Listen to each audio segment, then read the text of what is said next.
வணக்கம் மக்களே, welcome to video. என்ன சொல்ல போறோம்னா விஜய் சித்து விளாக்ஸ் நிறைய பேர் பார்ப்பீங்க, நான் பார்த்துட்டு இருக்கேன்.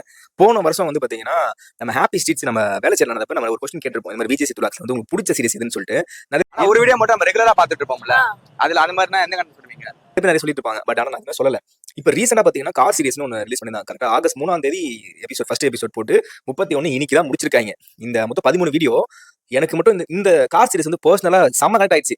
விஜய் சேதுபதி கடைசியா பார்த்தீங்கன்னா இந்த லாஸ்ட் எபிசோட் வந்து கார் கொடுத்துட்டு போறப்போ சென்டிமெண்டா பேசாம இந்த கார் நம்மளே வாங்கிக்கலாமே அப்படின்ற மாதிரி வச்சாரு. நான் யோசிச்சேன் மேபி வாங்கிடணும் கிடைச்சிடணும் கேட்டு கொடுத்துணுன்ற மாதிரிலாம் பயங்கர கனெக்ட் ஆயிடுச்சு. இப்போ சொல்லி ஒரு வார்த்தை ரொம்ப பிடிச்சிருக்கும். இந்த நம்ம கூட டிராவல் பண்ணி நான் ஒரு நாள் 2 நாள் 3 நாள் இருந்ததுக்கு அப்புறம் நம்ம வீட்டுல பழக்கிற பெட்டு இல்ல நம்ம யூஸ் பண்ற போன் நம்ம யூஸ் பண்ண பைக் இதெல்லாம் வந்து ஒரு மாதிரி பர்சனலா கனெக்ட் ஆகுவாங்கல்ல. அந்த மாதிரி இந்த ஒரு மாசம் தொடர்ந்து இந்த வீடியோ பார்த்து நமக்கே வந்து இதுக்கப்புறம் இந்த கார் சீரிஸ் முடிஞ்சிருச்சா, இதுக்கப்புறம் கார் சீரிஸ் வேற புதுசா பண்ணுவாங்களோன்ற மாதிரி இந்த சீரிஸ் முடிக்கிறப்ப எனக்கே பர்சனலா மாதிரி ஃபீல் ஆனது. என்ன மாதிரி யாருக்குள்ள கனெக்ட் ஆச்சு அப்படிங்கறத வந்து கமெண்ட் சொல்லுங்க. நிறைய பேர் இருப்பாங்க இந்த மாதிரி தான் கனெக்டா ரொம்ப ரொம்ப சென்டிமெண்டா ஒரு விஷயத்துல ஒரு 2 நாள் 3 நாள் வச்சிருந்தோம், 2 நாள் 3 நாள் பழகிட்டோம் அப்படின்னா டக்குன்னு நம்ம விளக்குறப்ப ஒரு கஷ்டமா இருக்கும்ல.